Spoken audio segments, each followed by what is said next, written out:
Welcome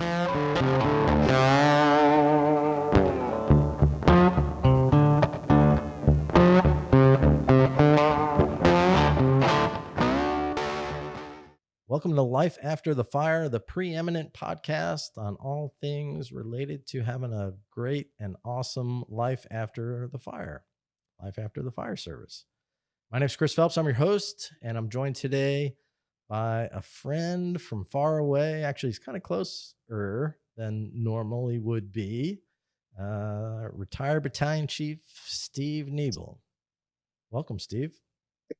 Thank you for having me. So Steve and I used to call it playing firemen, but we both had similar careers in that we both retired out as battalion chiefs from our respective departments. Him from the Great White North, what was it, Peoria, Illinois? Okay. Peoria, Illinois. And I retired out of Florida, and but then we met in the middle. He moved south to Nashville, and I moved north to Nashville, and we connected. I guess about 11 or 12 years ago. We both started 2012, I believe. 2012. I started at the end of 2011. So 2011, 2012, we both joined the area volunteer fire department. And so Steve, I guess let's start with that. So you had a how many year career with Peoria? 25 years. 25-year career, and you moved to Nashville, and you I guess the fire service, you weren't done with the fire service. Why did you join the volunteer fire department? Well, my son moved with my wife and I. He was 19 years old at the time, kind of, a 19-year-old kid lost in the world, didn't know what he wanted to do. He went to 1 year of college in Illinois and decided to move to Tennessee with us. And I found out that the fire station there close to our house was a volunteer fire station. And so we stopped and talked with the guys, and I asked my son, hey, would you want to try this out and see if you like it? And he said yes. And I said, I'll do it too. I was still fairly young, 54 years old. And I said, I'll do it too. And we can do it together. That's awesome. Got started, 10 years or 11 years ago, whatever it is now. And still doing it, unfortunately, in a way. Fortunately or unfortunately. Fortunately for the residents of the communities that we served, having, coming on board with, the experiences you had. Peoria was a pretty busy fire department, right? It was busy. And how many station department? 12 stations. 12 stations. About 20,000 calls a year. Yeah. And majority of those are run out of about half of the stations.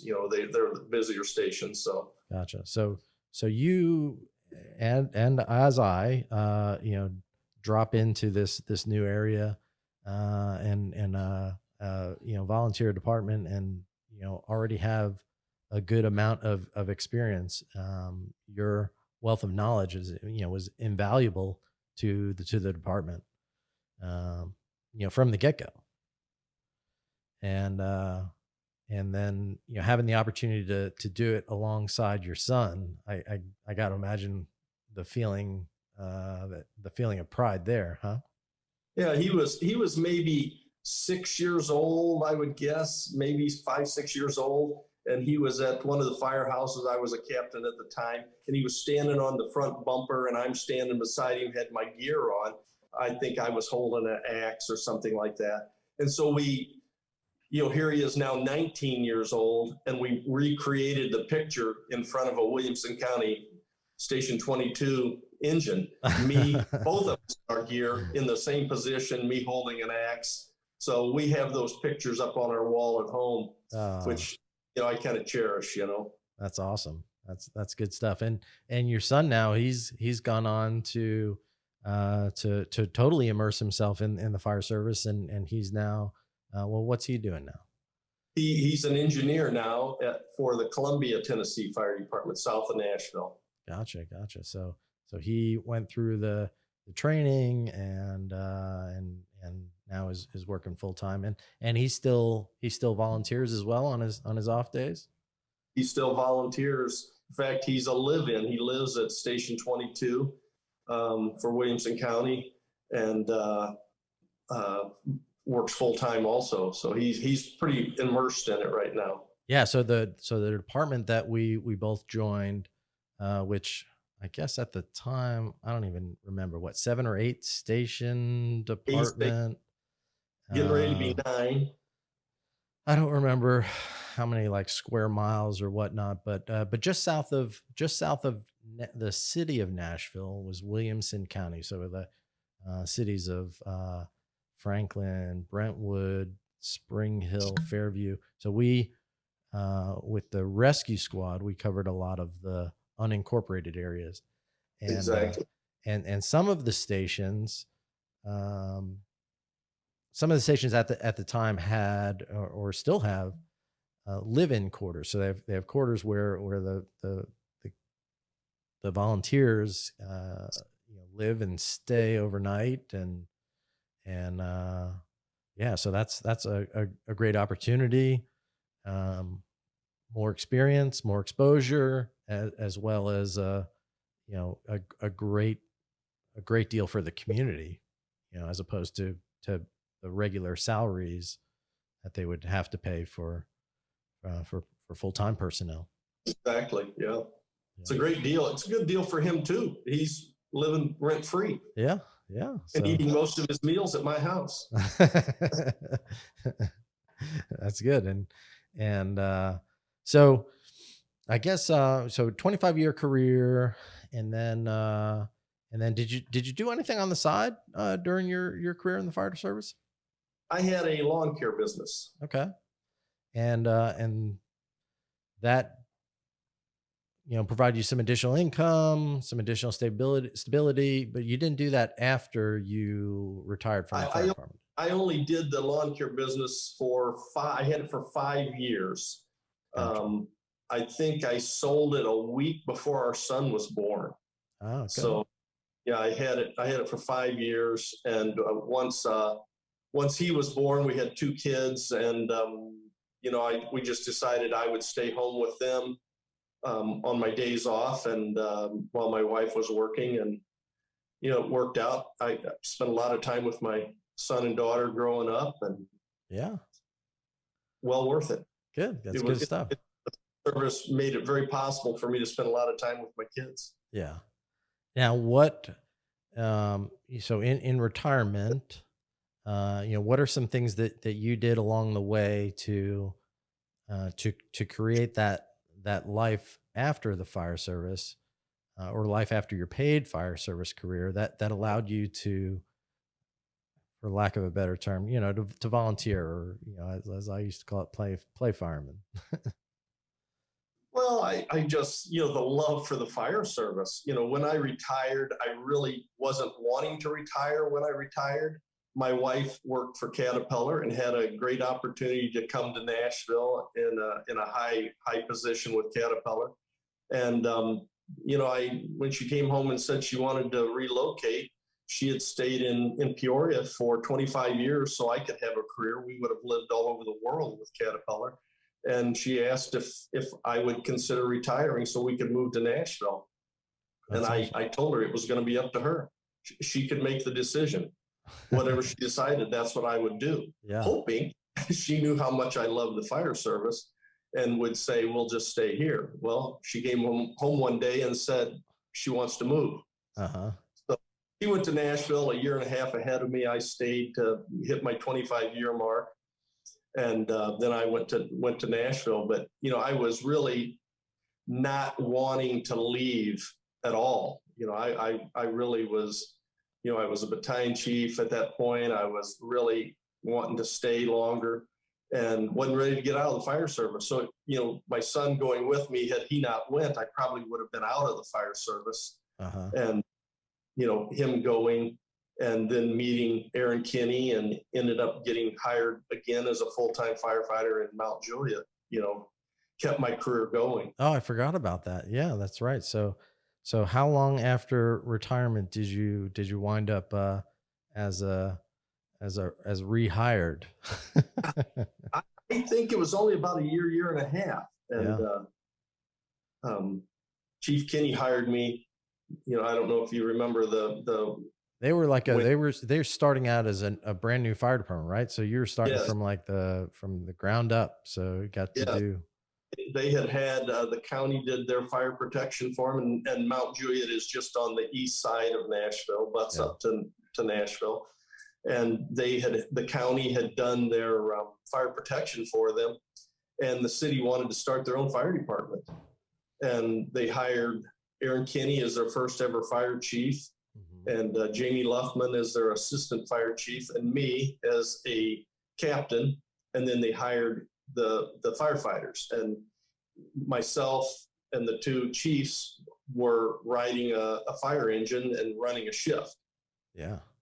So, yeah, that was an interesting experience, starting a fire department from scratch, and I don't recommend it, but yeah, but I mean, just having the benefit of all your past experience, sure made it a heck of a lot easier and shortened the learning process or developing process to get it up and running. Yeah, Chief Kinney knew my background, and he was on the rescue squad at the time also when he got hired. Yeah. And I think he was the first ever county coordinator for Williamson County. I think that's right. Yeah. Yeah, and he knew my background and asked if I would come help get this department started. And like I said, I wasn't really ready to get out of the fire service yet, so I said sure. Yeah. So what do you think it was about the fire service that was drawing you to stay involved? It's just a great brotherhood. You make some lifelong friends there. It was just a fun job. I mean, we went to lots of fires in Peoria. I mean, I told people we went to fires every day. Obviously, it wasn't every day, but we were having, 15 or more fires a month. Wow. So some days that, they were hitting on your shift, and sometimes they weren't. But we were going to a lot of fires. I loved going to fires. It was fun. The guys were fun, and when you're working a lot like that, it just pulls everybody together. The bonds get so much stronger when when you started having trouble around the firehouse, guys getting at each other. The best solution was to have a fire. Yeah. Problem went away. Everything got better when you had fires. So one of my first ever fire chiefs in Central Florida, he got himself in a little trouble because of a statement very similar to that.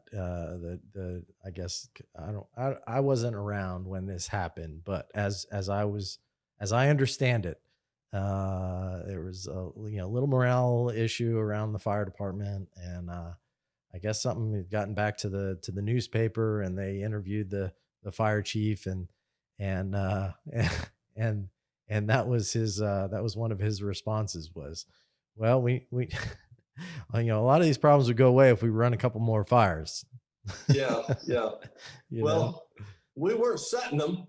Yeah. It's not anything like that, but the responding to something like that, the teamwork involved, the camaraderie, it draws the guys together, and it makes, the small stuff, is just that. It's the small stuff. And when you start having to have each other's backs on a daily basis, man, it really brings you together. Yeah. Hey, you guys didn't clean the bathroom well enough yesterday. Yeah. That worked well. But man, we had a great time at that job or whatever. Yeah, absolutely. Yeah. So that's awesome. So I think that's a great, having that opportunity. I know definitely, for myself personally, having that opportunity. I was still young and still had an interest and still, had some wits about me to be involved in the fire service, and that definitely made the transition from, a career firefighter to no longer, to now no longer being involved with the fire service at all. It made that transition for me a heck of a lot easier. Um, involving myself with the volunteer fire department, and not that that was the the reasoning behind it. I mean, obviously the reason was very similar to yours. I was young. I still had a lot of experience and knowledge, and I still had a love for the fire department, love for the job, and it was a opportunity to keep doing it. So it's Yeah. good stuff. Yeah. It's a Now, great job. Great job. I'd go back and do it all over again if I could. yeah. Now, living now the afterlife on a firefighter pension. If you had to, as a family, just live on your firefighter pension, could you do it? Well, we probably wouldn't live the way we do. Sure. So definitely, obviously, living within your means. But you guys, it sounds like you guys have done very well for yourself. Your wife is now retired, collecting a pension as well from Caterpillar. Yes. And Yeah. so between the two of you is a couple of retirements, and then Life is good. life is pretty good. You're coming to us from your winter home in Naples, Florida, and um, are you able to live this life because, well, I guess, how did you get to this point to where you can live this life? You obviously did some things along the way and you did them right. I married a smart woman. That solves a lot of problems. Yeah. Yeah. She had a very good career at Caterpillar. Yeah. Yeah. Yeah. That's what brought me to Tennessee too, was a smart woman. Yeah, exactly. She said, Yeah, I remember that. Yeah. she'd been following me around for 15 years. It was my opportunity to follow her. So, Yeah. yeah. Yep. I mean, I wasn't following my wife around, but she basically stayed put in Peoria, and fortunately for her, she still was able to climb the ladder at Caterpillar, which a lot of times that would cause your career to stall by not being able to be mobile and move. But Sure. she still did well for herself. Cool. Good stuff. What if anything, thinking back to, getting on the volunteer department, um, like someone, coming from, a background and experience like you did, and stepping into a volunteer fire department, like what are some of the things that, I guess you would share or recommend if somebody else was in a similar situation, like, hey, I'm getting ready to retire, I'm going to move to Tennessee, I'm going to go be a volunteer as well. What would be some advice you would have for them? I mean, I would just say follow your dream, follow your passion. If that's what you really want to do, it's totally different than being on a full-time fire department. I always say that the fire and the smoke is the same, but the whole program is totally different. You don't. When we rolled out of the firehouse, we knew how many people were going to be on the truck. We knew how many was going to be on every other piece of equipment, and how many people were going to be at the fire. The volunteer fire service isn't that away. Is anybody going to show up? Yeah. And are you going to have 1, 2? Are you going to have 10, 15? You don't know who's going to show up. And what experience level they've got. Yeah. Or what experience level. Yeah. And a lot of these guys, especially Williamson County is a pretty big fire department. You don't even know these people from these other firehouses. You may have seen them talk to them, but you really don't know their capabilities. Yeah. What kind of experience they have they ever even been in a fire? You really don't even know that. Yeah. So it's a lot different. And, I would say to somebody, you really got to be prepared for it's going to be different than where you came from. Exactly. And I think, eye-opening, to say the least. Like set your, when you get there, set your watch back a number of years, comparatively speaking. Yeah. But I was pretty well prepared for the volunteer because I started out, when I was 21 years old as a volunteer. Yeah. So I had came up through the volunteer, I spent about 7 years prior to being hired full time. Mm-hmm. So I kind of knew what to expect getting into a volunteer fire department. Yeah. I had a little bit of an idea what it was going to be like. Yeah. Same here. I didn't think it would still be the same as it was that, 20 plus years ago, but there were still a lot of similarities. I mean, I actually would have to say it's worse because there's so many more demands on volunteers now that, back in the early 80s wasn't. You showed up and, they might have a few classes for you to go through. Now, the fire service demands a lot out of volunteers. Yeah. Certifications and training, and it's not like it was, when I started, in 1980. Yeah. It's just totally different. So it's hard for people to, have a family and drop what they're doing and come to the firehouse and participate. Right. So it's very much different these days. Yeah. Yeah. All good stuff. Well, I usually like to keep these to roughly about 30 minutes. I think we're getting close to that point. I like to end all these with a call to action. So I think in our case here, after our conversation, I would say for anybody that is looking at or nearing retirement, it's always a very popular thing to say or do, down here in South Florida is I'm going to, retire and move to North Carolina, or I'm going to retire and move to Tennessee. Keep in mind, a lot of those areas are still served by volunteer fire departments. And while you may be eligible for retirement from your paid career, you still have a love for the job and you still have, knowledge to contribute. Look and see where you can, best serve the area that you move to. Look into, being a volunteer.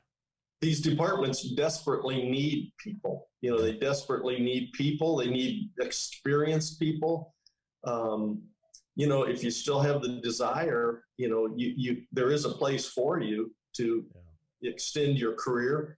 It's certainly not demanding that you every third day or whatever schedule you're working, you have to be there. Right. So, you can do it on a little bit more of a flex schedule, I guess you would say. Yeah. But volunteer services still exist, and they do need your help. Awesome. If a full-time guy's willing to give it. Good job. And if you just so happen to be in the Williamson County, Tennessee area, and you're looking for a connection of somebody that you can reach out to, get you started, Steve Neible, how would somebody get a hold of you, Steve? They could email me at my last name, Neible @comcast.net, cool. Or give me a call, 309-645-2774. Awesome. You can go online to the Williamson County website. I guess I don't know it off the top of my head, but Google it, and there's a link there. We'll try to drop it in the show notes. So anybody that's watching this or listening to this, pop in the show notes if you're interested, and we'll make sure that we have the link for you. And you can apply right online. Yeah, good stuff.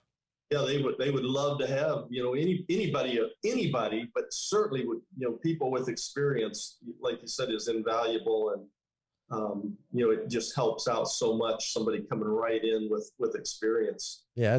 And we didn't really even, touch on it, but, as you said, you got your start as a volunteer. I got my start as a volunteer. It's a great way to kind of dip your toe into it and see if it's something that you have an interest in, and a way to get a jump start on a career in the fire service. So, way to learn if that's what you want to do. yeah. It's where my son started as a volunteer. Now he's a full-time firefighter. Yeah. Good stuff. My son's in the fire academy now as well, and so good for him. hopefully he'll be a second generation firefighter as well. Yeah. So. Yeah, my son's a third generation. My father was. Yeah, I remember the pictures of your dad. That was something. Great stuff. Well, cool. Well, and then as far as our show goes, if you like what you're hearing and we're putting out some good stuff, give us some feedback, like, follow, and share. You're welcome to send us an email at info@latfpodcast.com. That's info@latfpodcast.com. Let us know if there's somebody you'd love to have us have on the show. Thank you all, and we'll see you on the next one.